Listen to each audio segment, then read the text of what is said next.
If you have been anticipating the big Fallout TV show releasing this week, you're in luck.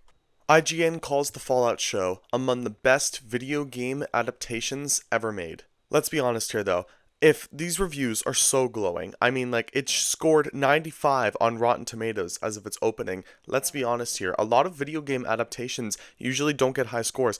For example, of how they treat the story like the Halo TV show, right? I mean, that flopped to hell, right? It had lower scores than Last of Us and then the Fallout TV series. And I've seen people who reviewers, and we're going to be going over it, saying that the Fallout TV adaptation is up there with The Last of Us. So if you really enjoyed the Last of Us TV adaptation, expect that same quality here. So without further ado, let's look into some of these Fallout TV reviews and see what they're talking about.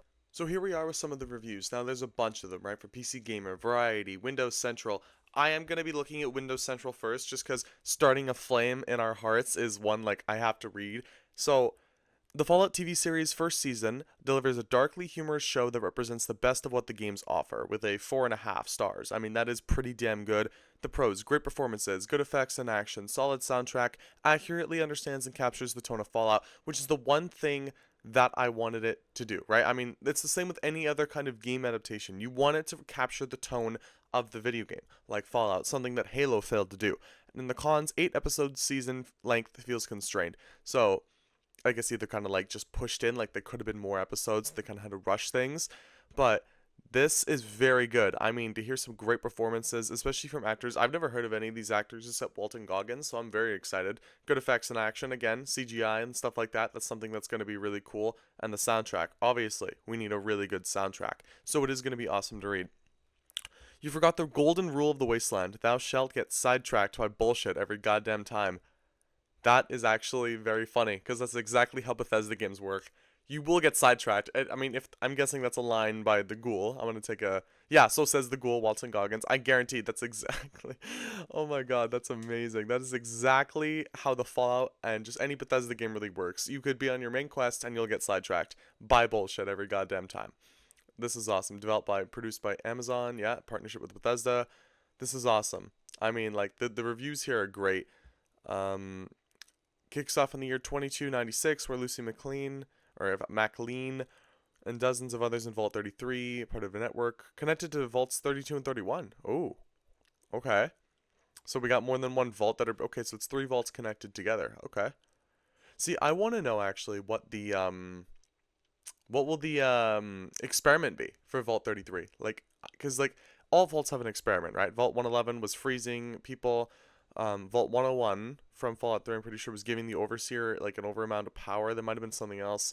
There are a lot of vaults, like there were some vaults in Fallout New Vegas that like had plants or something. Like there were some really messed up vaults.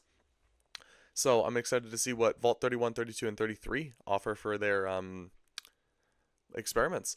And outside of the vault, we also follow Maximus. I'm excited for this guy. I mean, the Maximus, I feel like it's going to be awesome. That one line, like when someone asked him why did he join the Brotherhood, and he said to hurt the people that hurt me. I'm like, holy shit, dude, I love this guy already. I can't wait for that. A hopeful in the Brotherhood of Steel who is eager to prove himself, but isn't quite sure of exactly who he is. And finally, there's the Ghoul. I like how there's no name to the Ghoul. Walton Goggins, a feared and notorious gunslinger with connections to the old world. A killer who has far more going on than first meets the guy. Obviously. Straight away when watching the show, it's made abundantly clear that the creator Jonathan Nolan and showrunners Geneva Robertson Dorrit and Graham Wagner understand the games they're drawing on. They set design of Vault or Shantytown in the Wastes feel directly transported out of the games, while the T-60 power armor used by members of the Brotherhood of Steel looks absolutely amazing in motion. Awesome. Yeah, all 8 episodes of the Fallout series first season will be available on Prime Video on April 10th. Interested in more, and then they lead all that stuff. So yeah, no, Windows Central has a great review. War never changes. It's the ominous line that opens every game in the 26-year-old Fallout RPG series, but while that may ring true for the tone of the eternal nuclear wasteland setting, thankfully the tide is largely tuned for TD adaptations of video games. Following the footsteps of Last of Us and Arcane, Prime Video is now itself an all-time great in Fallout, confident and accomplished post-apocalyptic show that proudly wears its heritage on its sleeve. Quite literally, when it comes to its iconic blue and yellow Vault Tech jumpsuits, while simultaneously being a compelling sci-fi drama. That's awesome. Continue reading. Alright. Fallout 3 is opening. Okay. Alright. Well, Lucy's outside. Okay, so this is just a bunch of like story stuff. Amazon's newest show is a brutal and bizarre ride that rivals The Boys for insanity. Okay. I've seen Amazon Prime Video's Fallout TV show and it's sci-fi stunner in every way. Inconsistent Wasteland. Okay, no, I did want to see a negative one. Is this a negative, or is this video game TV show adaptations are coming thick and fast now with a quirky tone and easily distinguishable world. Fallout has been a perfect candidate for one. Set 219 years after the apocalypse was set in motion, 9 years after the events of Fallout 4, Season 1's story primarily follows Lucy, an inhabitant of Vault 33 who ventures to the surface for the first time in an attempt to rescue her dad from raiders. How many fucking times do we have to go after the parents? Oh, they just copied Fallout 3. Oh my god. Tone is all over the place. Serious conversations about the wasteland are intertwined with silly or crude humor and extremely gory violence. Are you fucking kidding? That's exactly what Fallout is. This guy doesn't... Who reviewed this? Tom Hopkins. You don't know what you're talking... That's exactly what Fallout is. The tone is all over the place. Serious conversations about the wasteland are intertwined with silly and crude humor and extremely gory violence. That is exactly what Fallout is. What is he talking about? The Fallout games are quirky, so I expected Season 1 to have an unusual tone, but not to such a distracting degree. The violent moments, which are more often than not soundtracked by mid-20th century jazz, often feel completely out of place, played for laughs rather than shock value. I know you can blow characters' heads off in Fallout 4, but I don't recall such a degree of slapstick gore. I don't think this person played much Fallout. Yeah, you can dismember bodies in Fallout. I don't... Like... The same can be said for humor. Sexual humor and silly physical comedy are regular occurrences, and they're usually extreme to a degree of distraction. To me, Fallout has always been quirky rather than downright silly. This guy's never played a Fallout game. He's fucking lying. He's watched a video of Fallout 4. Like, this guy's lying. Has to be. Like, what do you mean? Fallout has been straight up downright silly at times. Like, this is what Fallout is. It's serious and it's silly at the same time. It's goofy. It's not just quirky. I expected to see ironic posters. What the fuck? Of cartoons and nuclear war and enjoyably sarcastic robots, some of which are present, but I just didn't expect to see a character wiping their privates on a curtain and someone being shot through the back of someone else's head. Okay, but like, that sounds so cool. What do you mean? See, that's weird. But like, if that's the goal, that's fine. I do feel like the uneven tone is more impactful due to how the Fallout story plays out. The first half of Season 1 is quite meandering, introducing us to the world and characters in quite a vague way. As each episode switches back and forth between the three main characters, it's unclear where the central plot is going. Aside from Lucy's aim to save her dad, I regularly wondered why the characters were doing what they were doing or where they were going. However, both the tone and the plot improved dramatically in the second half of the season, particularly the final 3 episodes. While the quirkiness is still prevalent in its more Fallout ways, a robotic character that appears in the final episode is kind of a humor I know Fallout 4, and it's far more effective than slapstick gore. The final 3 episodes give the 3 leads more direct and explained motivations, and a level of intrigue and complexity is added to the story, with the politics of how the world, both now and pre-war, taking center stage. Why the politics? That all make the world and story significantly more interesting, making me more invested in what each of the individual characters are doing. Maybe the way the world is introduced slowly helps the quality of the final episodes shine through, but I did enjoy through the first half of the season. I don't get this person's review. Like, I can understand if you were, like, bored, but, like, you're not happy about the silliness of, like, and the fucking ads on this shit, man. Like, it's gotta be for click value. Like, ad up here. Like, it's gotta be for click value. Okay, pros. Great final few episodes, some interesting characters, well-realized Fallout Wasteland. That's the one thing that 2 reviews have said now, right? Like, they understand, look, they captured Fallout well. Uneven tone, meandering first half. Maximus isn't fun to spend time with. Does it have to be, though? Like, does it have to be? I don't know, man. Like, we've seen his story. Okay, Games Radar, Fallout review, a big Vault Boy style thumbs up. Alright, here we go. We got another positive one. Ooh, like 4 stars. Alright, there's the Ghoul Walton Goggins. Despite its inconsistent tone and overcrowded story, Fallout blows the competition away with a game-accurate, hilarious quest through the wasteland, anchored by plenty of personality and punchy social commentary. Second review now that said it's inconsistent with its tone. But I feel like that's with Fallout in general. I mean, like, Fallout isn't really consistent with how it runs. I mean, right, 1 second you could be killing raiders and mutants in a super serious battle. Next, you'll be, like, fucking, I don't know, like, what's a wacky quest you could do in Fallout 4? Or in Fallout 3? Fallout 3, you'll be talking to this guy who was mutated into a tree, right? I mean, it's not like it's anything, like, I mean, the tone can switch up very quickly. It's the end of the world, not just not as we know it. The Fallout TV show, an adaptation of the RPG video game series overseen by Bethesda, sees the post-apocalypse head to Prime Video with a joyous mix of uproarious comedy, physical humor, and gnarly violence. While it may be guilty of cramming too much into its initial 8-episode run, see, yeah, I mean, they could have made more episodes. That's the second thing I've seen of that. The first steps out of the vault and into the streaming landscape for the hugely popular franchise get a big Vault Boy style thumbs up from us. Okay, I'm just gonna skip. Do we have like the end? No. We don't have like a pros and cons. Just make me read your shit. It's a genuinely funny show. Stand-up moments include a warped version. Oh, no, I'm not signing up. Of the Revenant between a Brotherhood Knight and a mutated bear. I think we saw that in the trailer. What I really want to see is Deathclaw. I could see the Yaogwai. I don't care. I want to see a Deathclaw.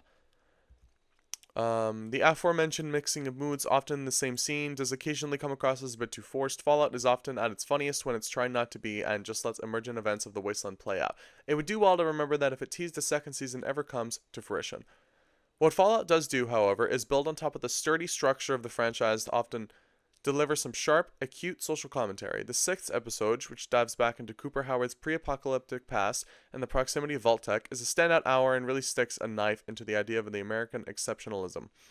It's only small proof, but proof enough that Fallout isn't content on, well, merely being Fallout. And if there are any consideration, this would be a conservative trek through the sandbox currently occupied by Bethesda. A reveal in the finale that potentially reframes the entire series' origins washes away any fears. Fallout doesn't always set the world on fire, but it certainly ranks as one of the best video game adaptations so far, even if it was frequently guilty of squeezing too many players into its main quest. In that respect, it still keeps the spirits of the 100-hour games a lot to like, but perhaps too much of it. Still, we get something I would have thought impossible, a hilarious, frenetic, overstuffed Fallout that appeals to long-term fans while standing alone as the bizarrely anarchic slice of madcap mayhem at the end of it all things. That sounds awesome. Better than it has any right. Okay, this is a Kotaku article, okay? So I'm not expecting much out of this article. Clearly this person went in trying to hate it. I guarantee it. David Smith, okay. Prime Video's Fallout TV show is honestly better than it has any right to be. This could either I truly expected not to like it. Yep, that's wow. I thought for sure, here's a property that will be easy to fumble. Though it makes some missteps, some odd tonal lurches, and a sense of humor that, between cornball zingers and black comedy, can never seem to pick a lane. It is, for the most part, an interesting adaptation of a series of games known for putting isolation at their heart. The show isn't really as interested in that connection in the blood in its veins. Do we have pros and cons? Because I don't want to read your book. Never mind. Okay, I mentioned at the top of this review that Fallout struggles to decide what kind of jokes it wants to throw in. I honestly think it should just be stuck to black comedy, because that's always been in the game's bread and butter. However, it attempts to throw in some truly boneheaded Marvel-esque, well, that happened jokes, and every one of them falls flat. These jokes feel like studio notes. I wish they weren't there, undercutting every scene they appear in. Other attempts at physical comedy feel incredibly weird and vulgar. You'll know the scene I'm talking about when you see it. It comes out of nowhere, and I'd be curious to know who gets a laugh from. The jokes that hit really hit, and they often throw away moments that acknowledge the absurdity of a world that allows a company like Vault-Tec to thrive. I wish it had focused on these jokes more. Throwing comedy darts at the board wasn't the play. I've done a bit of grumbling here and there, but all things considered, I think Fallout came together much better than we could have hoped for. I'm no super fan. I've grown to dislike Fallout 4 more and more as the years have worn on. After reviewing at launch, you'll never catch me playing Fallout 76 again as long as I live. Unlike me, I love Fallout 76, but I see what the show is trying to do, and I applaud the effort. It's trying to replicate the vibe of the franchise that, whether at Interplay or Bethesda, it's always captured the imagination. That it's an honest success is all more surprising. Alright, yeah. Okay, one more. I want to look at one more. Fallout 3 reasons is successful. Welcome to the apocalypse. It's a gory fun time.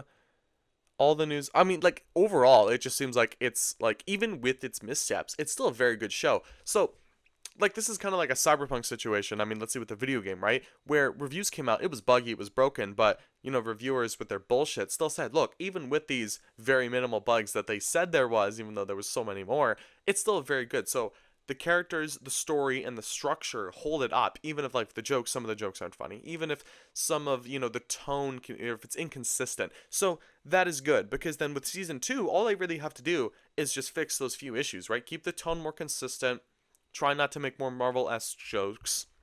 Like, there's some really good stuff here. Fallout review, a horrific and hilarious must-watch. One of the most anticipated TV shows of 2024 lands early on Amazon. Oh, yeah, okay. Fallout TV show cast respond. Okay, yeah, no, so this is much older stuff. Oh, wait. Well, a gripping narrative powers the cerebral yet weighty sci-fi. An outdated, underwhelming, and bloody mess. Alright, here we go. This is the last one I'm looking at. Jeez. Damn, someone hates this show. 4 out of 10. Holy! After the gigantic success that HBO's Last of Us found last year, it was inevitable that we were going to see more video games adapted to the big and small screen in due time. Unfortunately, Neil Druckmann and Craig Mazin's series was a rare example. I guarantee this guy's a Last of Us fanboy. I'd put fucking money down. I'd put money down. Several factors played a vital role in why the show has found the perfect formula, one of them being a cinematic, I don't care about that, Amazon's Prime post-apocalyptic and retrofuturistic new show, Fallout, based on the long time. Yeah, okay. It's likely one of the first casualties in the line of many we'll see in the coming years. Despite an evidently high budget, a prestigious ensemble cast, and a shamelessly violent approach, Lisa Joy and Jonathan Nolan's creation misses the point of what makes a game work on television. I think he's fucking lying, but okay. Come on, man, your editor fucked up. But frankly, they can hardly be blamed when the source material was quite unbalanced in the first place. Yeah, no, this guy just doesn't like Fallout, guarantee it. With such a fluctuating level of quality the series delivered over the last 2.5 decades, Fallout couldn't have been farther from the right choice for adaptation. It wasn't made for that, obviously, and it would have taken a lot of reshaping, rewriting, and changing its fundamentals to turn it into one. Nothing new to see here. At the end of the 90s and early aughts, when the first few Fallout titles were released, the premise of an alternate future after nuclear war that entirely changed history might have been alluring, fresh, and visionary, but it certainly isn't nearly 30 years later. It's an outdated narrative with outdated characters that we saw so much of in the last few decades. There's barely anything unique perspective to view from, especially not after such shows like The Last of Us. This has to be a Last of Us fanboy. Has to be. Which took the genre to another level. Fallout is so basic and old-fashioned that it's not even in the same category. Like, isn't that the point of Fallout, though? No. Like, isn't that the point of Fallout? Hear me out. Like, isn't it supposed to be, like, old-fashioned, but also post-apocalyptic? Like, Fallout is based in, like, a post-apocalyptic 60s. That is exactly what it was. Before the bombs dropped, like, we played it in Fallout 4. It's like a futuristic 60s or 50s. That's exactly what the game is. So it being old-fashioned, it makes sense. Like, what is this person talking about? The lack of freshness is immediately palpable as we are introduced to the 3 main characters and their status. Quote, Lucy, Yellowjacket, is a vault dweller living under the surface in Vault 33 since she was born, currently waiting to get married to another dweller she has never seen or met before. But right after the ceremony, things go airy when the other vault members start massacring her people and kidnap her father. Wow, okay. Seeing no alternative, Lucy decides to take the risk and emerge from underground, embarking on a journey in the wasteland to find and rescue her dad. Then there's Maximus, an orphan squire serving the paramilitary called Brotherhood of Steel. You have an issue with the Brotherhood of Steel? Fuck this. I'll get mad. With a vague motivation to become a knight and better this fallen world. How is that a vague motivation? That's a beautiful motivation. What do you mean? He wants to help people. He wants to become a knight and better this fallen world. I mean, if we watch the trailer, like that one line that he says still gets me. It's everyone wants to save the world. They just all disagree on how. That line is going to stick in my head for the rest of my life, man. When an opportunity presents itself on a mission, he takes it without hesitation and pulls on the robot gear to help people in need. Did he really call a power armor robot gear? Nah, bro. This fucker did not just call power armor robot gear. That did not just happen. Oh my god. Okay, you don't know anything about it if you're calling robot gear. You can't, it has to be something else. It has to be, you must have called it something else. Like, this has to be something else. This can't be power armor. A robot knight. It says a robot knight. That's what you, oh my god, this is pissing me off. Okay. Puts on the robot gear to help people in need. And finally, there's the coolest character, thanks to Walton Goggins' badass cowboy charisma, the Ghoul, aka Cooper Howard, an over 200-year-old bounty hunter with questionable morals and a past that constantly haunts him. Shallow characters in an all too familiar world. The main issue here is that none of the characters are complex or engaging enough to root for. There's 2-dimensional, empty avatars that someone would choose at the start of the game, which ironically could be a backhanded compliment given this is a video game adaptation. But while you get overshadow characteristics and vague backstories with playing, if the gameplay is diverse and challenging enough, the game doesn't fly when you're watching a story unfold on the screen. Based on its first 4 episodes, which were provided for review, there's nothing in Fallout that feel original or impressive. So this person was given only 4 episodes. Huh. That's actually pretty funny considering, I guess, they just didn't like you enough to give you the full season. Even though there's plenty of action to... Wait, is this it? That isn't it. That's it? There's like six paragraphs here. Wow, okay. Even though there's plenty of action to keep the plot moving without letting it sink into complete boredom, they're unimaginative and average at best.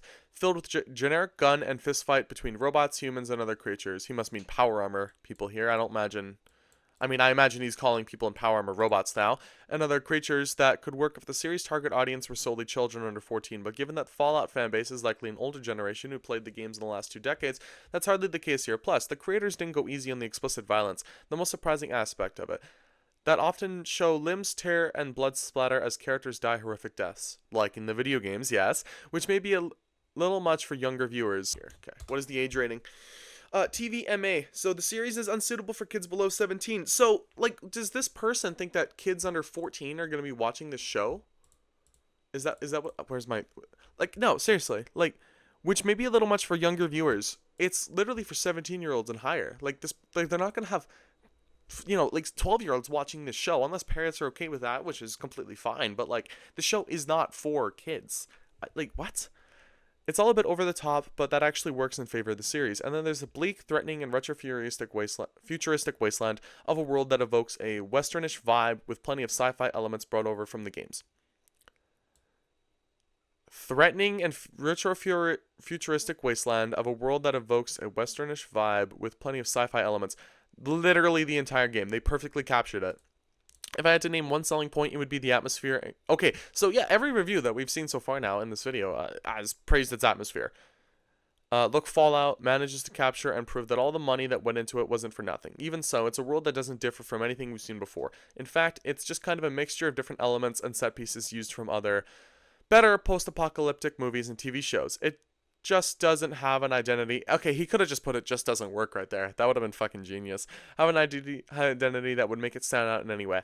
Overall, Fallout is another underwhelming example of why video game adaptations continue to lack that essential quality that very few can produce and turn it into success, but also hard to ignore the evident signs that this adaptation might be doomed from the get-go due to a material that barely had any aspects to grip onto. From a narrative standpoint, the truth is, some games should stay games. Fallout hits like the fucking this person. Okay, I'm still mad that this person called it robot gear. Robot gear.